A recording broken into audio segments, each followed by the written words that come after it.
За сайн байцгаана уу та бүхэнд өнөөдрийн мэндийг хүргэе. Өнөөдрийнхөө хичээлээр бид нэр өвгдлийн шинжилгээ панда сангийг та бүхэнд тайлбарлаж ярья. За энэхүү хичээлийн агуулгаар бид нэр панда сангийн дата фрейм, өвгдлийн шинжилгээний үндсэн процессууд, за өвгдөл цуглуулах арга буюу data collection аргуудыг үзнэ. За энэхүү хичээлийг судалснаар та суралцсан үр дүнгийн хувьд дата фрейм үүсгэх, өвгдөлтэй ажиллах, өвгдлийн шинжилгээний үе-шатуудыг тайлбарлах, өвгдөл цуглуулах, өвгдлийг импорт хийх, экспорт хийх үр дүнгуудыг харьцуулж тэдгээрийг хэрэглээнд нэвтрүүлж сурнаа гэсэн үг. За панда сан буюу дата фрейм буюу data frame гэж юу вэ? Тэгэхээр Python програмчлалын хэлэн дээр маш олон сангууд байдаг. Эдгээр сангуудын нэг болох панда сангийн талаар энэхүү лекцэн дээр буюу одоо онлайн бичлэгэн дээр тайлбарлаж ярих нь байна. За тэгэхээр өмнөх бид нар сангуудыг түрүүн үзсэн NumPy сан, за тэгээ Matplotlib library сан, за дээрэс нь бидний үзээгүй байгаа Skitlearn, за Seaborn, SciPy гэсэн сангууд байдаг. За эдгээр сангуудыг бол дараагийн хичээлүүдээр үзээ явах бүрэн боломжтой. За data frame гэж юу вэ? Data frame гэдэг нь хүснэгтэн мэдээлэл боловсруулах Excel-ийн ажлын хуудастай төстэй хүснэгтэн өвгдлийн бүтцийг хэлнэ. За энэ өвгдлийн бүтц нь цувааг олон хэмжээст болгож өртгсөн тохиолдлыг хэлдэг байх нь байна. Data frame нь багнуудаас бүрдэх ба баган тус бүр нь өөр төрлийн утгуудтай. За тэдгээр утгууд нь тоон, тэмдэгт, мөр, за бүүлийн үнэн худал буюу true pass гэсэн утгуудыг агуулж болдог. Data frame-д хоёр индекс байна. За эхний индекс нь цувааны индекстэй ижил ба дараагийн индекс нь тэмдэгтүүдийн цувааг агуулдаг. Data frame-ийг цуваануудыг толь бичиг гэж бас нэрлэж болдог. За толь бичиг буюу одоо түлхүүр нь багны нэрүүд, утгууд нь цуваа болдог. Нэгэсэндээ data frame-ийг бид нэр dictionary гэж үзэж болно. Тухайн тэр dictionary гэж үзэх юм бол түлхүүр утга буюу key талбарууд нь багны нэрүүд, за утгууд нь болохоор цуваа буюу өвгдлүүд нь болж хувирхнэ гэсэн үг. За энэхүү зурган дээр дараах жишээг авсан байж гин. За жишээлбэл data frame-ийн жишээ болгоод одоо индекс тийм үү багны дугаарлалтыг оруулж ирсэн байна. За индекс нь бол яг нь мөрийн дугаарууд тэг 1 2 3 4 гэж явсан байна. Columns буюу багны баган дээр color, object, price гэсэн 3 баган байх нь байна. За энэхүү 3 баган дээр жишээлбэл тэг индекстэй элемент маань цэнхэр өнгөтэй, объект маань бөмбөг, боол, за тэгээд $1 20 центийн ханштай гэсэн ийм мэдээллийг энэхүү хүсэлтэн дээр харуулсан байна. За data frame-ийг бид нэр panda сан дээр оруулж ирж ажиллуулахдаа import pandas гэсэн түлхүүрээр ашиглаж оруулж ирдэг. За тэгээ оруулж ирсэн тохиолдолд тухайн data frame-ийг бид нэр read Excel гэсэн функцийн тусламжтайгаар тухайн Excel-ийн файлуудыг дуудаж оруулж ирэх боломжтой. За мөн өөрөөр read CSV гэсэн функцийн тусламжтайгаар CSV файлыг, за мөн read table гэсэн функцийн тусламжтайгаар текстэн мэдээллүүдийг panda сан дээр дуудаж оруулж ирэх боломжтой. За эдгээрийг дуудаж оруулж ирэхдээ гагцхүү тухайн panda сангийнхаа түлхүүрийг ашиглах юм уу, эсвэл өмнө нь дуудаж ашиглаж байсан panda сангийн alias буюу FT гэсэн түлхүүрүүгээр энэхүү жишээн дээр ашиглаж df1, df2, df3 гэсэн хувьсгч нарт оноож өгж дуудаж оруулж ирсэн байна. За ингэснээр panda сан гадна байгаа тухайн тэр Excel, CSV, текстэн файлуудын мэдээллүүдийг өөр дээрээ дуудаад ажиллуулах боломжтой юм байна. За data frame-ийг тодорхойлохын тулд бид нэр data frame-ийг үүсгэх хэрэгтэй болдог. За үүний тулд толь бичгийн объектуудыг ашиглаад data frame гэсэн функцэд дамжуулж өгнө. За энэ толь бичиг объект нь тодорхойлохыг хүсч буй багны бүрд түлхүүрийн утгыг, за түлхүүрт харгалзах утгууд нь багны элементүүдийг агуулж өгдөг байх нэ. За жишээлбэл энэхүү хүснэгтэн дээр жишээ олгоо ярихад тухайн хүснэгтийн багнууд нь түлхүүр утга буюу одоо толь бичгийн key утга болж хувирна. За харин доторх толь бичгийн буюу dictionary-гийн түлхүүрт харгалзах утгууд нь тухайн баган дахь утгууд болно гэсэн байна. За ингээ хэдүүлээ программын кодон дээрээсээ тайлбарыг харъя. Кодон дээр юу байгаа юм бэ гэхээр нэг өсөндөө data гэсэн хувьсгчид dictionary-г дуудаж оруулж ирсэн байж байна. За энэ хүү dictionary дээр color, object, price гэсэн 3 багантай одоо нэгсдээ 3 түлхүүр талбартай. Энэ 3 түлхүүр талбар дээр дотор утгууд нь blue, green, yellow, red, white гэсэн нэгсэндээ цэнхэр, ногоон, шар, улаан, цагаан гэсэн 5 утгатай. За object нь дотроо ball, pen, pencil, paper, mark гэсэн нэгсэндээ бөмбөг, үзэг, харандаа, за цаас, ая гэсэн 5 утгуудтай. За үнэ нь price нь болохоор $1.20 цент, $1.0.6 цент, 0.9 цент, $1.70 цент гэсэн утгуудтай байгаа юм байна. Эдгээр хүсэгтийн утгуудыг dictionary хэлбэрээр ингэж оруулж ирээд data гэсэн хувьсгчид оруулж ирээд дараа нь frame гэсэн хувьсгчид тухайн Panda сангийн FT гэсэн алиасыг нь одоо удамшиж авсан утган дээр нь data frame функцэн дотроо data утга dictionary утга оруулж ирээд буцаагаад хийвлэхэд ийм үр дүн гарах нэ гэсэн байна. За дараа нь data frame-ийг тодорхойлох слайдн дээр тайлбар өгье. За columns маань нэг өсөндөө тухайн багны үйлдэлийг ашиглан columns үйлдэлийг ашиглан хэрэгтэй багнуудыг сонгож болдог. Багнуудын дараалал толь бичиг объект дэх дарааллаас үл хамааран оршин тогтнодог байх нь байна. За тэгвэл дараах жишээн дээр болохоор frame 1 гэсэн хувьсгчид FT эцэг data frame data гэдэг тухайн төрөний энэ data dictionary-ийн утгуудыг оноож өгөөд дараа нь араас нь columns буюу багнаа сонгохдоо object price гэсэн хоёр багныг сонгож өгөөд тийм үү тэрийг хийвлсэн байна. За үр дүнд ийм үр дүн гарч ийн object price гэсэн хоёр багны утгууд индекстэйгээ хэвлэгдсэн байна. За индекс массив автоматар тгээс эхэлдэг гэдгийг бид өмнөх хичээлүүдээр үзсэн. Data frame-ийн индексийг тэмдэгт болгохыг хүсвэл бид нэр индекс үйлдэлийг ашиглах боломжтой. За frame 1 гэсэн хувьсгчтай FT эцэг data frame функцэн дотроо data гэдэг төрөний энэ dictionary утгаа оноож өгөөд энэ хүснэгтийн утгуудаа оноож өгөөд оноож өгснөө дуудаж оруулж ирээд индекс утгаа нь 1 2 3 4 5 гэсэн 1-5 хүртэлх тоос индекс утгыг оноож өгөөд буцаагаад frame утгаа хэвлэсэн байна.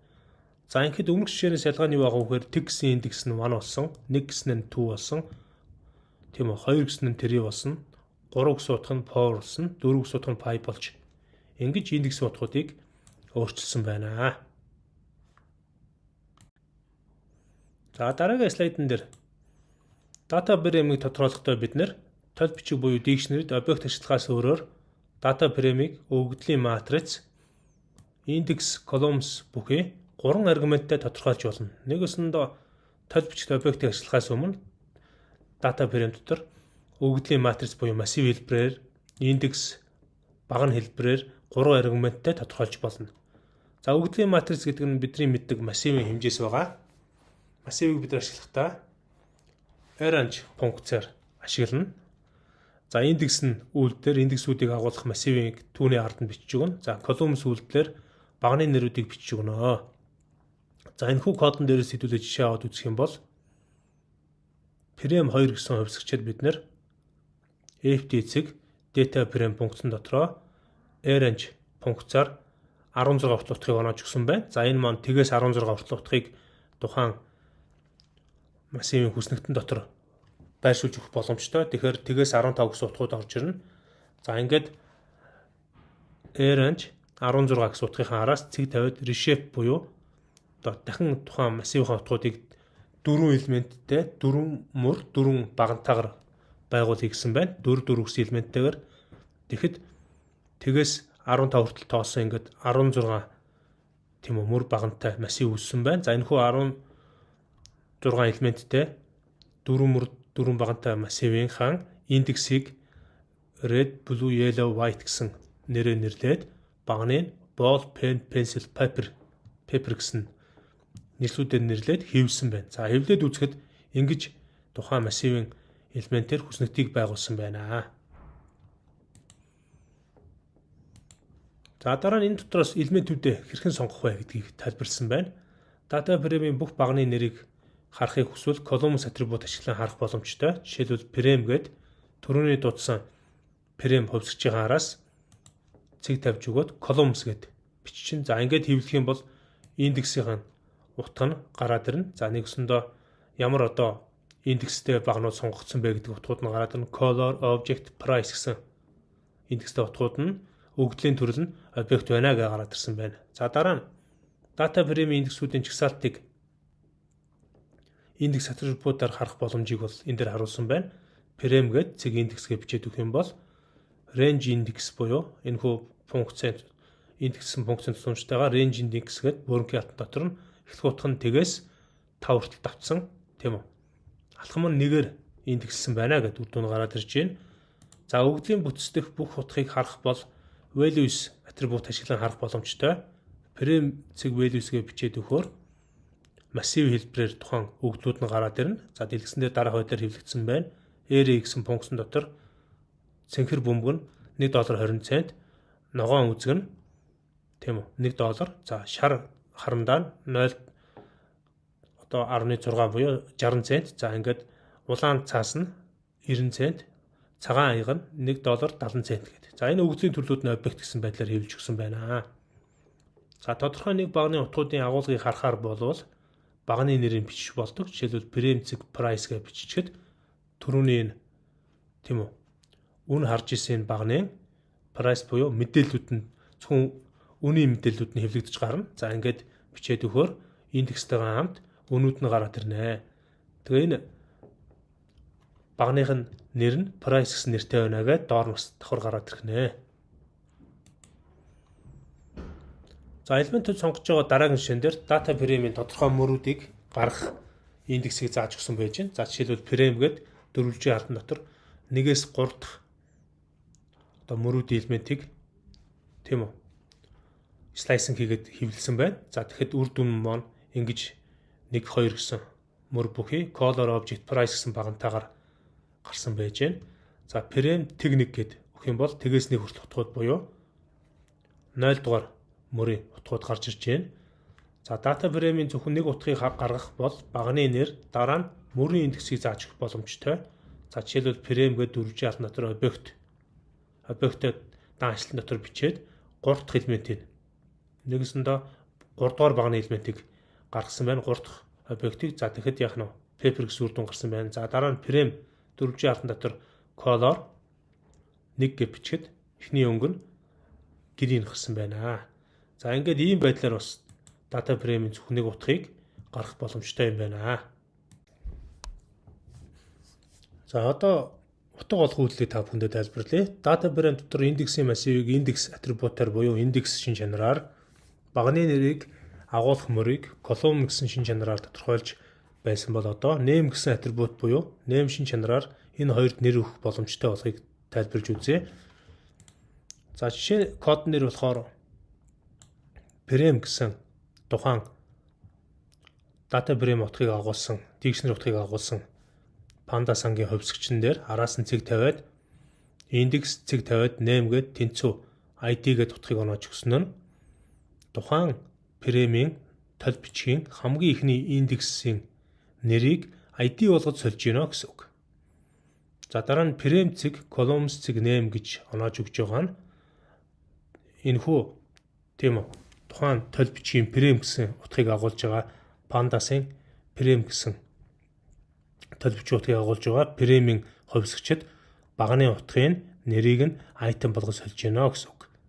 Тэгээ ингээд индексийн утгын ID багных нь нэрийн утгыг item болгож солиод буцаагаад хэвлэхээр дараах үр дүнтэй үр дүн гарнаа. За тэгвэл data frame-ийг өөрчлөх боломжтой ба шинээр баг нь хэлбэрхэн нэмэх боломж байдаг. За үүн дээр шинээр баг нь нэмээгэвэл frame гээд араас нь 4 алтан дотор дан хашлтан дотор new гэж бичээд тэнцүү 12 гэсэн утгыг оноочно. Ингэснээр new гэсэн нэртэй багны бүх элементүүд 12 гэсэн утгатайгаар үүснэ. За үүссэн байгаа жишээ маань энэ дээр харагдаж байна. За дараа нь тухайн багны утгуудтай утга олгыг гэвэл шинэ үүсгэсэн багны агуулгыг өөрчлөхөөр болвол утгуудыг жагсаалт хэлбэрээр лист хэлбэрээр бичих боломжтой. За жишээлбэл frame 4 алтан дотор дан хашлтан дотор new гэж бичээд тэнцүү дөрвөлжин алтан дотроо 3 бүхэл 100-ны 3 бүхэл 2.2 0.8 1.8 гэдэг утгуудыг таслалаар тусгаарч бичээд премийнхаа утгыг хэвлэхэд new гэсэн баган доторх утгууд нь дараах 3 1.3 2.2 0.8 1.1 бүхэл гэсэн тоонуудаар солигдож өөрчлөгдсөн байна. Баганы агуулгын бүхэлд нь өөрчлөхөр бол NP-range функцийн тусламжтайгаар pandas-ын цуваа үүсгэхэд өөрчлөх боломжтой. За ингээхийн тулд ser гэсэн хувьсгчид pandas-ын цуваа тоог хадгалж байгаа хувьсгчид ser тэнцүү PD эцэг series гэсэн функцийн тусламжтайгаар NP-range 5 гэсэн утгыг оноож өгсөн байна. Ингэснээр тэгээс 5 хүртэлх буюу одоо тэгээс 4 хүртэлх утгуудыг тухайн pandas ангийн тусламжтайгаар массив хэлбэрээр үүсгэж байна гэсэн үг. За үүсгэсэн утгуудыг шинээр үүсгэсэн баганд оноож өгье гэвэл frame гээд new гэсэн тухайн багнаас сонгоод ser гэсэн цуваа тоог хадгалсан хувьсгчийн араас нь бичээд өгөх юм бол шинээр үүсгэсэн тэр new баган дотор 0-4 утгууд нь дараад бичээд өгнө гэсэн үг. За Python сангуудыг дотор төрөл бүрийн зүйлүүд байдаг гэж өмнө багш нь тайлбарласан. Python сан гэдэг нь ямар ч код бичлэхүй олон төрлийн үйлдэл хийх боломж олгодог функц, методуудын багцуудыг хэлнэ. Сангуудны хэвшлэн өөр функционал функцууд бүхий модулуудыг агуулдаг ба тэдгээрийг шууд ашиглах боломжтой байдаг. Шинжлэх ухааны төрөл бүрийн тооцоол хийх, өргөн хүрээний боломж бүхий сангууд байдаг. Өгөгдлийн шинжилгээний олон сан байдаг боловч бид нар өмнөх хичээлүүдээр NumPy сан, Pandas сангуудыг үзсэн. За тэгвэл NumPy сан маань болохоор орт гартад массив ашигладаг. NumPy санг ашиглан матриц зориулан өргөдөх боломжтой бөгөөд код нь бага зэрэг өөрчлөлт хийж хурдан хугацаанд боловсруулалт хийх боломжийг олгодог. Харин тэгвэл Pandas сан маань шинжлэх ухааны тооцооллын сан юм. Нэг өсөндөө өгөгдлийг үр дүнтэй боловсруулах ба шинжилгээ хийх, өгөгдлийг бүтцлэх хэрэгслүүдийг санал болгодог. За бүтцлэгдсэн өгөгдөлтөд уян хатан ажилладаг учраас Pandas сангийг ерөнхийдөө өгөгдлийн шинжилгээний салбарын тэр чигээр ашигладаг. Нэг өсөндөө өгөгдлийн шинжилгээний салбар гэж тухайн өгөгдлийн судлаач, их өгөгдлийн шинжээч, тийм үү? Өгөгдлийн сангийн менежер, инженерүүд тухайн энэхүү санг бол ашигладаг гэсэн үг. За Pandas-ын гол хэрэгсэл нь data frame гэгдэх мөр багны нэр бүхий хоёр хэмжээст массивыг хэлнэ. За энэ нь индекстэй хэлбэр ажиллахад зохиогдсон байна гэсэн байна. За Python-гийн сангууд үргэлжлээ явж байна. За бид нар өгөгдлийг график хэлбэрээр дүрслэх шаардлага гардаг. Учир нь гэвэл одоо төрөл бүрийн боловсруулсан өгөгдлүүдээ график буюу одоо төрөл бүрийн хүснэгтэн мэдээлэлээс өгөгдлүүдээ аваад тэрийг график хэлбэрээр тайлагнаж үзүүлэх шаардлага гардаг. За энэхүү график дүрслэл нь дүн шинжилгээний үр дүнг дүрслэн харуулах, бусдад харилцан ажиллах хамгийн сайн арга замын нэг хэлбэр байдаг. Эдгээр санам график диаграм зураглал үүсгэх боломжийг танд олгож өгнө. За энэхүү 3 сан маань энэ дээр байж байна. Нэгсэндээ Matplotlib сан, за SciPy сан, Seaborn гэсэн юм 3 сангууд байна. Matplotlib сангийг бол өмнөх хичээл дээр бид нэр бас товч тайлбарлсан. За энэхүү Matplotlib сан нь график зураглал хийхэд тохиромжтой өгөгдлийн дүрслэлийн нийтлэг ашигладаг сангийг хэлнэ. Графикууд нь олон төрлийн тохируулгуудтай байна. За дараа нь SciPy сан нь математикийн зарим функцууд болон өгөгдлийн дүрслэлийг багтаасан байдаг. Seaborn сан нь өөр нэг өндөр түвшний график дүрслэлийн санг хэлнэ.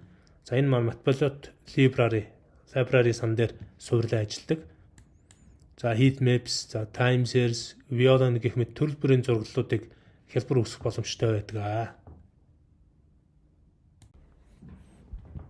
За өгөгдлийн шинжилгээний үндсэн процессыг багш нь та бүхэндээ тайлбарлая. За өгөгдлийн шинжилгээний үндсэн процесс дараах зүйлсүүд хамаарагдана. За үүнд хамгийн түрүүнд aid нь тухайн бизнесийг хийхээс өмнө ямар асуудал байгаа вэ? Та одоо төрөл бүрийн онлайн бизнес тийм үү? Судалгаа авахар болвол танд ямар асуудал байгаагаа эхлээд тодорхойлно.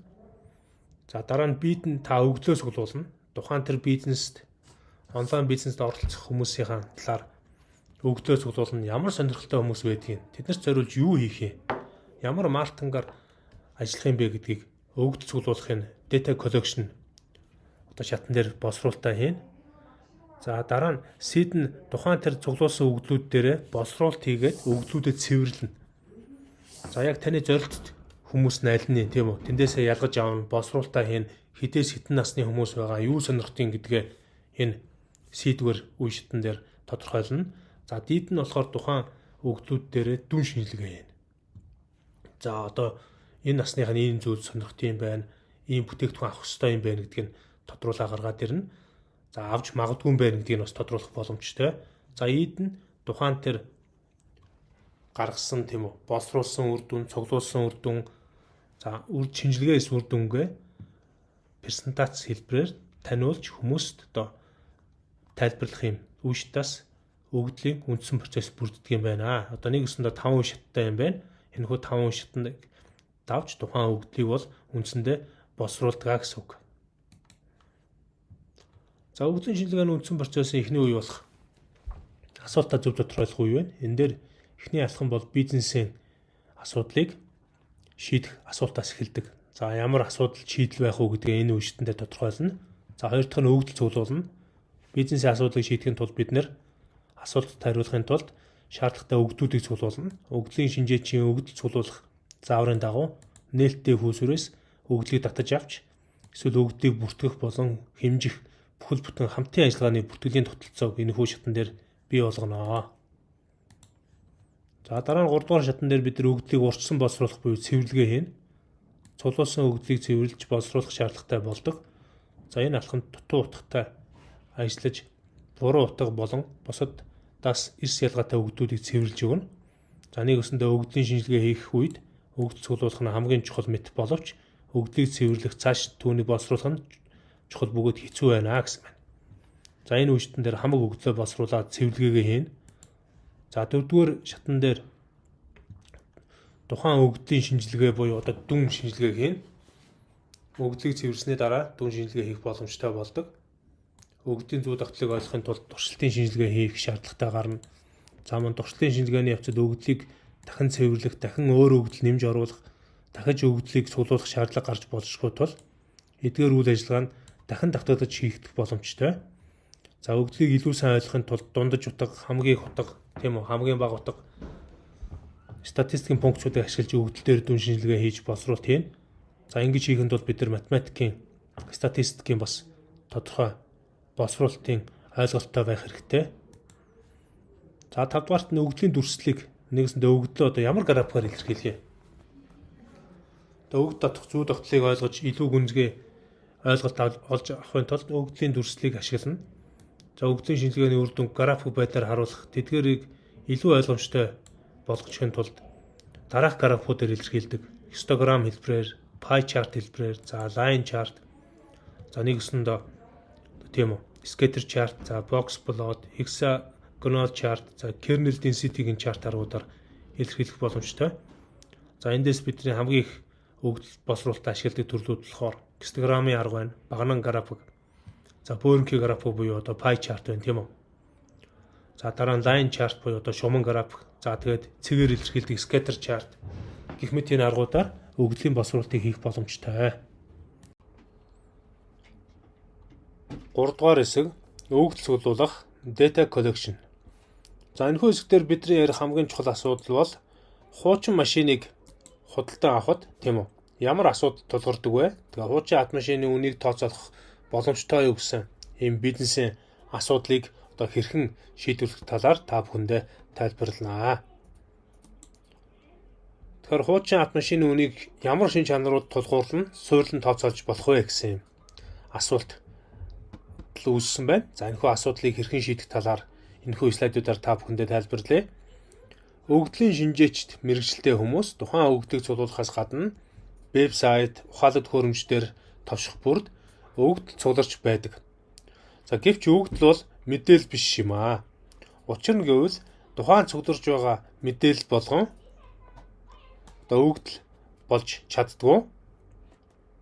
Бизнесийн аливаа асуултын хариултыг олохын тулд боловсруулаагүй өгдлийн мэдээлэл ба гүнзгий ойлголтыг олж авахд өгдлийн шинжилгээ тусалдаг.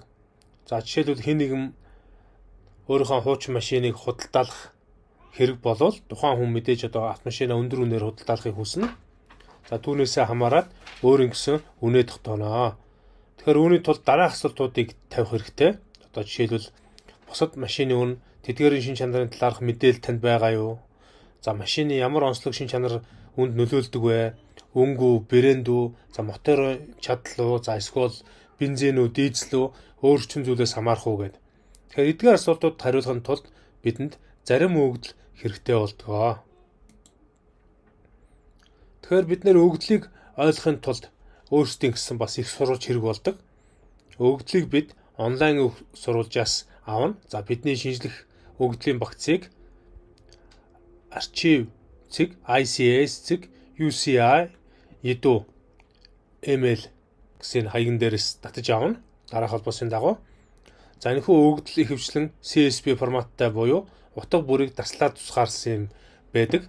За мөр бүр нь боловсруулаагүй өгөгдлийн олонлог болж байдаг учраас энэхүү өгөгдөл дээр 26 баг нь бүхий одоо шин чанартай өгөгдлүүд байна. За эхний мөрийг бол өгөгдлийн шинжилгээнд дээр бол толгой мөр гэж нэрлэдэг байгаа. Тэгэхээр толгой мөр нь бусдаасаа ялгаатай байна. За эхний атрибут нь symbolic буюу одоо ялах тэмдгээр нь автомашины даатгалын эрсдлийн төвшинг бол илтгэж байдаг. За автомашины үнэт хамаарах эрсдэлт хүчин зүйлд ялгах тэмдэг атрибутыг хамгийн эхэлж тодорхойлно. За автомашин илүү эрсдэлтэй эсвэл нэг өсөндөө одоо хуучин бол энэ ялах тэмдэг утга их байна. За нэмэх 3 гэсэн утга нь автомашины хувьд эрсдэл өндөртэй, хасах 3 гэсэн утга нь эрсдэл багатай буюу одоо тухайн машиныг бол илтгэх нь байна. За энэхүү used automobiles буюу одоо нэг өсөндөө хүний ашигласан тийм үү хуучин автомашины CSV файлн дээрх өгөгдлүүд бол энэ дээр харагдаж байна. Ингээд эндээс товчоор харах юм бол Alfa Romeo, Gasoline тийм үү STD буюу стандарт 2 хаалгатай тий Convertible, RVD, за Front, за ингээд ийм утгуудыг бол бид нар харж болж байна. Эндээс хүн одоо хараад ойлгох зүйл бол алга байна. За тэгвэл өгөгдлийг ойлгоход бид нар хэд хэдэн зүйл, хүчин зүйл хамаардаг. Тэгэхээр өгөгдлийг ойлгохын тулд бид нар хамгийн түрүүнд ойлгох ёстой зүйл маань гэхээр normalized losses буюу хэвийн алдагдал гэсэн хоёр дахь атрибут нь жил бүрийн автомашины даатгалд ногдох алдагдлын дундаж төлбөрийг хэлнэ. За энэ утга нь тодорхой ангиллалд багтсан бүх автомашины хувьд нормчлогдсон байх бөгөөд хоёр хаалгатай жижиг том оврын Jeep, спорт, мэргэжлийн гэх мэт үн төлбөр үнэтэй машинууд байж болно. Машин бүрийн хувьд жилийн дундаж алдагдлыг илэрхийлэх утгыг normalized losses гэсэн утгаар илэрхийлнэ. За утга нь 65-аас 256-гийн хооронд бол хэлбэлцэх юм байна. Тэгэхээр энэхүү CSV файлын 26 дахь атрибут буюу 26 дахь баг нь price буюу үнийг илэрхийлнэ. Нэг өсөндөө бидний яг хамгийн зорилт дутга тухайн автомашиныг хэдэн төгрөгөөр зарах вэ гэсэн утга маань энэ дээр харагдана. За үнэн нь урьдчилан таамаглахыг хүсч буй утга бөгөөд ялгах тэмдэг, хэвийн алдагдлал гэх мэт бусад хувьсагч таамаглалын хүчин зүйлс болно.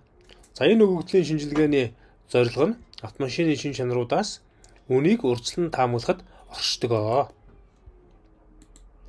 За өгөгдөл цуглуулах гэдэг нь нэг өсөндөө төрөл бүрийн их сурвалжаас өгөгдлийг ачаалах, унших үйл явц зэг хэлнэ. За PandaSum маань дурын одоо тийм өгөгдлийг ашиглан аливаа өгөгдлийг уншихын тулд файлын формат ба зам гэсэн хоёр чухал зүйлээр тухайн өгөгдлийг нээж уншдаг. За файлын формат гэдэг нь тухайн файлын өгөгдлийн төрлийг хэлдэг. Жишээлбэл PandaSum маань CSV, JSON, XLSX, HDF гэх мэт файлын форматууд буюу өгөгдлүүдийг дэмждэг. Харин файлын зам буюу хаана хадгалсан файлын байршлаас нь хамаарат Pandas өгөгдлийн сам маань өгөгдлийг хаанаас татж авах одоо шийднэ гэсэн үг. Одоо жишээлбэл өгөгдөл нь хаана хадгалагдаж байна? Компьютерийн их хавцсан дээр юм уу, тийм үү? За эсвэл онлайн өгөгдлийн багцад татж хадгалагдсан байвал онлайнаар татж дуудана гэсэн үг. За бидний энэ хүү жишээн дээр болохоор энэ Archive цэг, ICS цэг, UCI цэг EDU гэдэг энэ сайтн дээрээс Machine Learning Databases гэсэн хавцсан дотроос Aptos гэсэн өгөгдлийг бол дуудаж ажиллуулсан байгаа. За мөр бүр нэг автомашины мэдээллийг агуулдаг. За мөр бүрд олон төрлийн атрибут байна. За атрибутууд нь таслалаар тусгаарлагдсан тул CSV форматтай гэж үзнэ. За атрибут гэдэг нь монголоор бол шин чанар гэсэн үг байгаа. За тэгвэл PandaSum маань CSV файлыг уншихын тулд read доогуур зураас CSV гэсэн функцаар буюу одоо методыг тусламжтайгаар CSV өртгөлтөө файлуудыг дата фрейм болгон унших боломжтой байдаг. За ингээхийн тулд ерөөсө 3 мөр код бичих шаардлага багтай. За эхний мөрөнд бол import pandas гэдэг сангаадуудад оруулаад ирнэ. За тэгээд файлын зам бүхий хувьсгчийг тодорхойлж өгнө. 3 дугаарт нь read CSV методыг ашиглан файлаа уншнаа. За read CS метод буюу read CS функц маань өгөгдлийн олонлогийг толгой мөртэй гэж тооцдог. За бидний өгөгдөл толгой мөр байхгүй тул мөрөндийнх нь оронд none гэсэн утгыг өгнө. За ингээ 3 мөр кодыг бол эндээ тайлбарлаж бичсэн байна. Import pandas гэд pandas ангийнхаа өгөгдлийг оруулж ирээд PD гэсэн хувьсгчтэй алиаст утгыг оноож өгсөн байна. За ингээд URL буюу одоо тухайн pandas анги доторх өгөгдлөө дууж оруулахын тулд интернетийн хөөсөрөөс төрөний үтсэн archive ICS UCI гэсэн UCI идүү гэсэн вебсайтн дээрээс machine learning databases Aptos гэдэг хавцан дотроос imports дундуур 685 data гэсэн өгөгдлийг дуудаж оруулж ирээд за оруулж ирсэн тэр URL одоо нэгсэндээ URL-д нь хаягийг өгчөж байна. Тэр хаягаараа энэхүү read CSV функцэн дотор дуудаж оруулж ирээд гарчхуудын энгийн хэлбэрээр none хэлбэрээр нээгээд тийм үү DF гэдэг хувьсгчид оноогод өгчөж байгаа. За ингэж оноохтой PD гэсэн хувьсгчаар дамжуулж одоо pandas ангийн read CSV функцийг бол ашиглаж байна гэсэн үг. За ингээд оруулаад ирэнгүүт дараа нь DP цэг head гэдэг функцаар хэвлэх юм бол data frame-ийнхний n мөрийг DP цэг head n гэсэн мөрөөр хэвлэх боломжтой. За сүүлийн n мөрийг бол DP цэг tail n гэсэн метод буюу функцаар харж чаднаа. За эхний 5 мөрийг харуулъя гэвэл DP хийдгээд дотор нь 5-ын тоог бичээд өгнө. Тэгэхэд ийм үр дүн гарна. Түрүүний бидний танигдахгүй байсан CSV файл маань pandas ам дотроо нээгээд харахаар ингэж харагдана гэсэн үг. За тэгэхээр та бүхэн хараад аваараа ингээд ялгаатай байгааз хинч одоо хараад ойлгохгүй байсан CSV файл маань нээхээрээ дараах байдалтай харагдах нь байна. За ингээд дээр багнуудаа бүгдийг нэрлэлсэн байгаа. Тэгээс 26 дахь хүртэл багнуудаа нэрлэлсэн. 26 дахь энэ дээр арай ороогүй байна. Тэгэхээр нэг өсөнд одоо за багш сайн алдаа гаргасан байх шүү. 26 дахь баг нь бол орцсон байна. Ягаад тэгэхээр тэгээс эхэлж байгаа учраас 25 дахь баг нь маань одоо 26 дахь баг нь гэсэн үг. За толгой мөрийг none гэж тохируулсан тул автоматар түүнд бүхэл тоон утгуудыг оноосон ба тэр нь утга илэрхийлэхгүй байна. Толгой мөр утга илэрхийлэхгүй үед data print-тэй ажиллахад хэцүү тул толгой мөр дэх багнуудад гарчиг өгж болно гэсэн байна. За энэ хүү слайдн дээр багнуудыг нэрлэх талаар та бүхэнд тайлбар өгье. Нэгсэндээ багнуудыг нэрлэх буюу толгой мөрийг өөрчлөх. Pandas санд багнуудад гарчиг өгөх боломж байдаг. Багнуудын гарчгийг headers жагсаалтад хадгалнаа. Энэ хүү жишээн дээр headers гэсэн хувьсгч буюу одоо хувьсгчид дараах жагсаалтын утгыг өгсөн байна. За энэ дээр symbolic, normalize losses, make, pool type, aspiration, name, drive wheels, engine location, wheelbase, length зэрэг тийм үү. Нэгсэнд автомашинтай холбоотой гарчгуудыг бүгдийг биччихсэн байна. Хамгийн сүүлийн гарчиг дээр price гэсэн гарчгийг оноож өгсөн байна. Нэгэсэндээ ийм нэртэй жагсаалтуудыг үүсгээд тухайн headers гэсэн хувьсгчид оноож өгсөн. За энэ хөө headers гэсэн хувьсгч маань одоо ингээд жагсаалтын утгууд болоод хувирсны дараагаар df цэг columns гэсэн тийм үү дуудаж оруулж ирсэн CSV файлныхаа мөрүүдэд columns гэсэн мөрүүдэд нь headers гэж жагсаалтын утгыг оноогоод өгөөд df цэг хийдгээ хэвлэхээр тухайн тэр CSV файлуудын одоо багнуудын утга нь нэршлүүд нь төрөний оруулж гисэн жагсаалтын дагуу нэрлэгдээд явна. За хамгийн ихнийх нь symbolic, хоёр дахь нь normalize losses, make, pool type, aspiration гэж нэрлэгдсэн байна.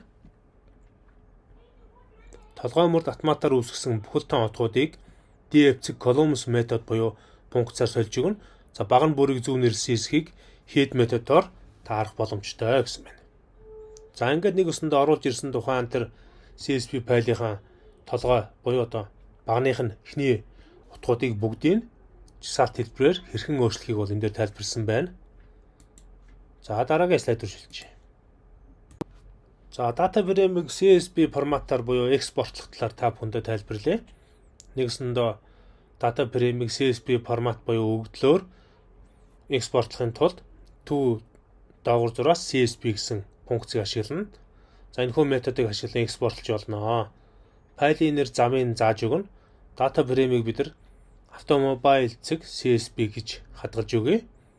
За DP цэг to доогуур зураас CSV гэсэн функц дотор автомобайл цэг CSV гэсэн CSV файлынхаа нэрийг бичиж өгөөд дасал тавиад index тэнцүү POS гэх утгыг оноож өгнө. За ингэснээр бол Python-д бол тухайн гаднаас оруулж ирсэн CSV файлынхаа нэрийг автомобайл цэг CSV гэсэн өртгөлөөр бол хадгалах боломжтой юм байна. Python програмчлалын хэлэнд олон төрлийн форматаар файлуудыг оруулж ирэх буюу import хийж оруулж ирээд export хийж гаргах боломжтой байдаг. Бусад формат бүхий файлыг унших, хадгалах синтакс буюу бичиглэл нь CSV файлтай ижил байна гэсэн байна. За ингээд өгөгдлийн форматыг одоо та бүхэндээ тайлбарласан байна. CSV өгөгдлийн форматаар файлын уншийг гэвэл read CSV функцаар, за харин файлын хадгалыг гэвэл to CSV функцаар хадгална. Харин JSON файлыг уншийг гэвэл read JSON функцаар, харин хадгалыг гэвэл to JSON функцаар хадгална. За Excel одоо Microsoft компани Excel програмын файлыг уншийг гэвэл read Excel функцаар, харин хадгалыг гэвэл to Excel функцаар хадгална. Харин SQL буюу одоо Structured Query Language буюу одоо өгөгдлийн сангийн хэлээр өгөгдлийг уншийг гэвэл read SQL функцаар, харин хадгалыг гэвэл to SQL функцаар хадгалнаа. За өгөгдлийн шинжилгээг бид нар эхлэхээс өмнө өгөгдлөө ачаасны дараа буюу одоо компьютерт дуудаж оруулж ирсний дараа бүр нарийн тодруулбал Panda сангаар өгөгдлийг нээж оруулж ирсний дараа шинжилгээг эхлэхийн өмнө өгөгдлийн төрлийг шалгаж үзнэ. Буруу өгөгдлийн төрөл дутуу өгөгдлүүд байгаа эсэх тийм үү. За нуугдмал алдаа байж болжхүйг шалгана гэсэн үг. За өгөгдлийн олон төрөл байдаг. Pandas объектуудын гол төрлүүд нь object, float, цэг, int, datetime гэсэн юм олон өгөгдлийн төрлүүд байна. За эдрээс товчоор дурдах юм бол объект гэдэг маань өмнөх хичээлүүдээр бид нэр үзсэн зурган файлын объект гэж болно. За class файлын объект гэж болно. За нэгэсэндээ одоо бас одоо тухайн тэр NumPy сангийн объектууд байж болно гэх мэтсэн юм олон төрлийн объектууд байдаг.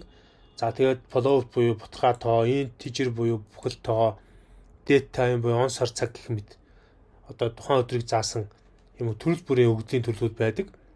За гэвч Pandas өгөгдлийн төрлүүд нь Python өгөгдлийн төрлүүдээс ялгаатай байдаг. Бутгай тоо болон бүхэл тоо зэрэг одоо int, float зэрэг төрөл нь ижилхэн, харин Pandas object төрөл нь Python-ы string буюу тэмдэгт мөртөө ижил объект утгыг илэрхийлдэг. За харин цаг хугацааны цугааг боловсруулахад бид нар data time гэсэн төрлийг бол ашигланаа. За Pandas-ийн өгөгдлийн төрлүүдийг бол дахиад төвчээр тайлбарласан байна. За Pandas-ийн өгөгдлийн төрөл дотор object гэх юм бол энэ маань Python өгөгдлийн төрлийн stringтэй ойролцоо байна. Тэмдэгт мөр ба тоо хэлбэрээр string object гэсэн төрлийг бол илэрхийлнэ. За харин Pandas-ийн int 64 гэсэн өгөгдлийн төрөл маань одоо Python-ийн энгийн өгөгдлийн төрөлтэй харьцуулах юм бол int гэсэн өгөгдлийн төрөл буюу одоо бүхэл тоо өгөгдлийн төрөлтөө ижилхэн тоо утгуудыг авнаа.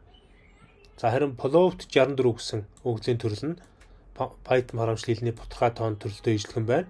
Бутгай тоон хэсгүүдийн утгыг уншина. Харин datetime 64 тийм үү? Time delta гэсэн утгууд нь Python програмчлалын хэлний datetime модуль сангийг утгуудтай ижилхэн байна. Нэгсэндээ цаг хугацааны өгөгдлүүдтэй ойролцоо байна гэсэн үг. За өгөгдлийн шинжилгээг эхлэхээс өмнө өгөгдлийн төрлийг шалгах шалтгаан B. За нэгсэндээ Pandas нь анхдагч өгөгдлийн хүснэгтэнд үндэслэн өгөгдлийн төрлийг автоматар оноож өгнө. Иймд өгөгдлийн төрөл буюу буруу байж болдог. Жишээлбэл тоон утга агуулга гэж үзэж байсан car price гэсэн багнанд object өгөгдлийн төрлийг оноосон байх талтай.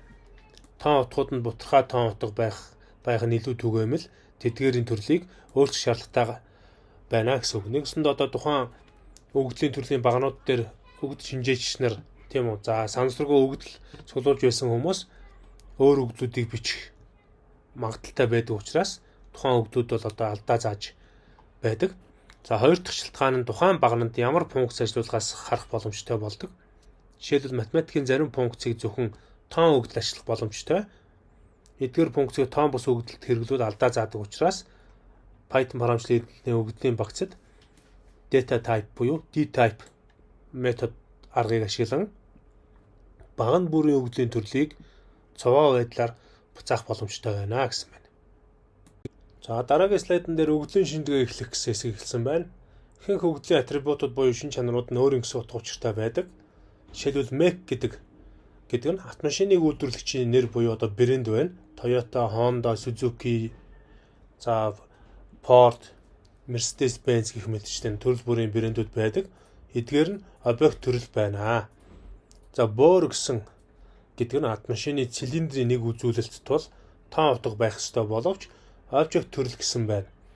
За энэхүү мэдээллийг харахын тулд dp эцэг dtypes гэсэн функцаар хэвлэх юм бол түрүүний бидний тухайн тэр оруулж ирсэн тийм үү. Одоо нэгснээр CSV файлын багнуудыг нэрлсэн энэ жишээн дээрээс тухайн өгөгдлүүдийн төрлийг харахтаа dp эцэг dtypes гэд хэвлсэн чинь make an object bore буюу машиных нь одоо хөдөлгүүрийн цилиндр нь бас объект болсон байна.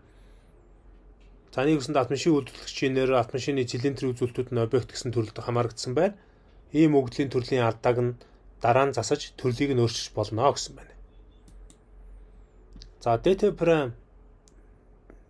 frame цэг describe гэсэн функцийг та бүхэндээ тайлбарлая. Баган бүрд хөгжлийн статистик үзүүлэлтийг dp эцэг describe методоор харддаг. Тоош эрхийг одоо тоолохоор бол count функцаар, дунджийг олохоор бол mean функцаар одоо стандарт хазаалт буюу одоо тухайн утгаас хоёр тишээ тийм үү. Хэр одоо хазааж байгаа нь үзийг үл std утгаар хамгийн их хамгийн бага утгыг max minimum функцуудаар за 4-ний 1-ийг нэг бүрт хязгаарын утгыг олъё гэвэл 25, 50, 75 гэсэн утгуудаар гаргах боломжтой. За ингээд dp эцэг describe гэсэн функцийг бичээд өгөнгүүт тухайн өгөгдлүүд дотор байсан өгөгдлүүдийг тайлбарлаж одоо статистик үзүүлэлтээр харуулсан байна. Нэг өсөндөө түрүүний бидний оруулж ирж багны нэр өгсөн өгөгдлүүд дээр одоо символик дээр 3 гэсэн юм өгөгдлүүд байсан байна. Энэ өгөгдлүүд за тэгээд тэр wheel base гэсэн утган дээр 88.6 гэсэн өгөгдлүүдийг яаж өөрчилснийг одоо хэдүүлээ харъя. За символик гэсэн өгөгдөл дээр яах нь count хийгээд тоолоод тийм үү утгуудыг оруулж ирсэн байна. За тэгэхээр эдгээр утгуудыг одоо count, mean, std, mean 25, 50, 75 max гэсэн утгуудаар тухайн мөр бүрийн утгуудыг одоо илэрхийлсэн байна. Тэгэхээр нэг өсөндөө dp эцэг describe метод нь та агуулаагүй мөр багныг алгасах ба зөвхөн тоон утгуудын статистик мэдээллийг бол харуулах нь байна. Тэгэхээр тухайн мөрөн дээрээс хамгийн их утга нь 3 тийм үү. Хамгийн бага утга нь хас 2. За стандарт хазаалт нь 1-ээс 124. За дунд чинь 0.83. За нийт хэдэн утга байгаа гэсэн чинь 205 мөр утга байна гэдэг ингээд тоолсон байж байна. За тухайн утгуудыг 25%-аар үзэхээр символик мөрөн дээр тийм үү. Тэг за 50%-аар үзэхээр 1, 75%-аар үзэхээр 2 гэсэн утгуудыг гаргаж ирсэн байна. Нэг өсөндөө символик багнын бүх өгөгдлүүдийг тоолоод дунджийг нь олоод хамгийн бага утгаа олоод стандарт хазаалтыг нь олоод 25, 50, 75 гэсэн хязгаар утгуудыг энэхүү dp эцэг describe функцаар олох боломжтой гэсэн үг. Нэг өсөндөө танд өгөгдлийн шинжилгээний бүх үзүүлэлтүүдийг гарган үзүүлнэ.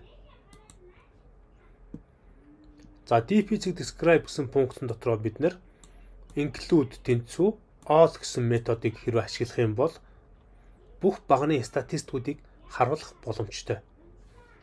За ингэж бичээд ажиллуулсан жишээг бол энэ дээр харуулсан байж байна. За энэ дээр бол одоо зарим утгын өгөгдлүүд none буюу not available гэсэн утгыг бол илэрхийлсэн байна. Нэг өсөндөө тухайн утгууд байхгүй гэсэн үг.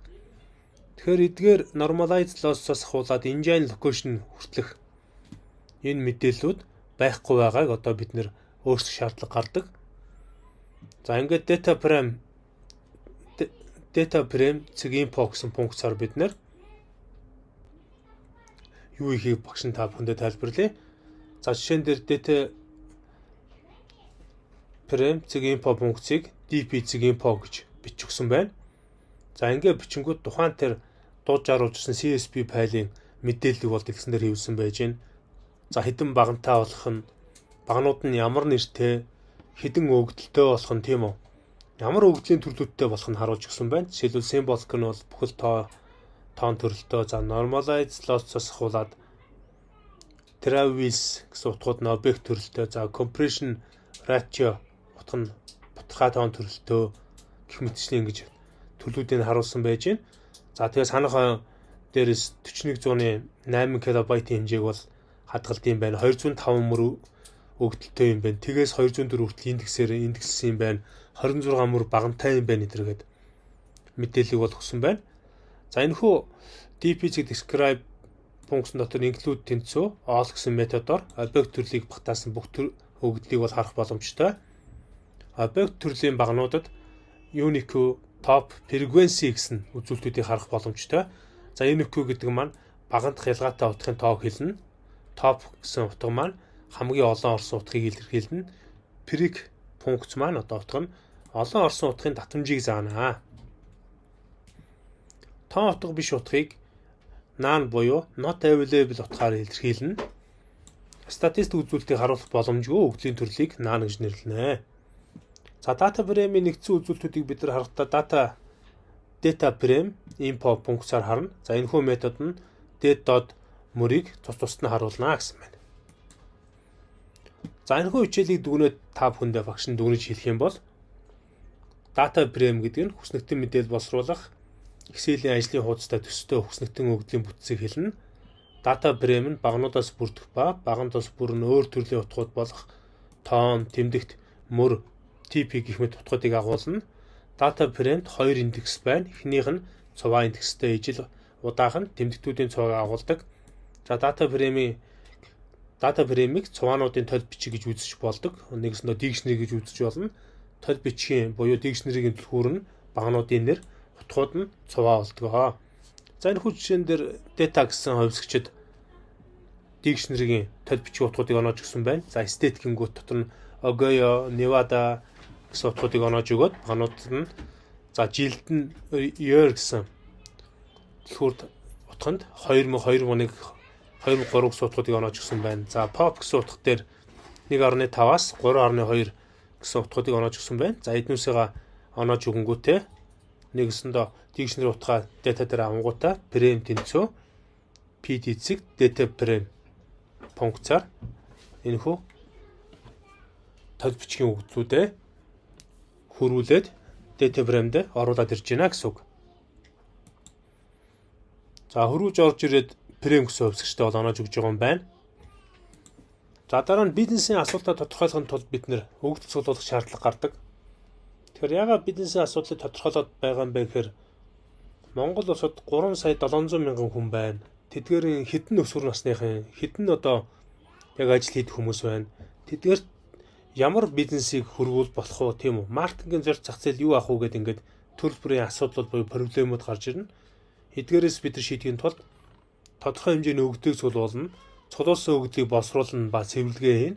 За өгдөл дээр эрэл хайгуул буюу туршилтыг явуулаад өгдлийн шинжилгээний арга, математик статистикийн аргаар шинжилээд өгдлийн төрөл буюу графика босгож ирнэ. За ингэснээр шийдвэр гаргах төвчний хүмүүс таны дээр боловсруулж өгсөн өгдлөн дээр тулгуурлаад маркетингийн ирээдүйн одоо зах зээлээ тодорхойлж үр дүнгээ тэн дээр одоо ирээдүйн зорилттой тодорхойлж үйл ажиллагаагаа явуулна гэсэн үг. За өгдөл цуглуулах гэдэг нь төрөл бүрийн их сурвалжаас өгдлийг ачаалах унших үйл явцыг хэлдэг. Одоо өгдөл цуглуулах нь бол хамгийн чухал одоо ач холбогдолтой шат байгаа. Өгдлийн шинжээч хүмүүсийн үндсэндээ хийх ёстой үндсэн хамгийн чухал ажил нь өгдөл цуглуулах юм аа. За панда санг ашиглан аливаа өгдлийг уншихын тулд файлын формат, зам гэсэн хоёр зүйлийг зааж өгөх ёстой. Файлын формат нь файлын өгдлийн төрөл, зам нь файлын байршлыг бол хэлж өгнө. Файлын байршил нь онлайн болон компьютер дээр хадгалагдах боломжтой буюу одоо компьютерийн хатуу дисктэн дээр хадгалагдаж байдаг. За panda сан дээр read CSV методыг ашиглан CSV өртөлтэй файлуудыг data frame болгон уншиж оруулж ирээд CSV форматаар хадгалыг үл to CSV методыг ашиглан экспортлж хадгалдаг. Багант хөгжлийн статистик үзүүлэлтийг DP-цэг одоо нэгэсэндээ describe методыг ашиглан тухайн өгдлүүдийг боловсруулдаг. За өнөөдрийнхөө хичээлээр бид нэр Өгөгдөл шинжилгээний хамгийн чухал хэсгийг үзлээ. Энэхүү хичээлийг үзснээр та өгөгдлийн шинжилгээ хийх боломжтой болно. Ялангуяа панда сангаа ашиглаад дурын боловсролт хийх боломжтой болж байна. За ингээм анхаарал хандуулсан та бүхэндээ баярлалаа. Pro Easy сувгаар subscribe хийж дагаарай. Өдрийг сайхан өнгөрүүлээрэй. Баяртай.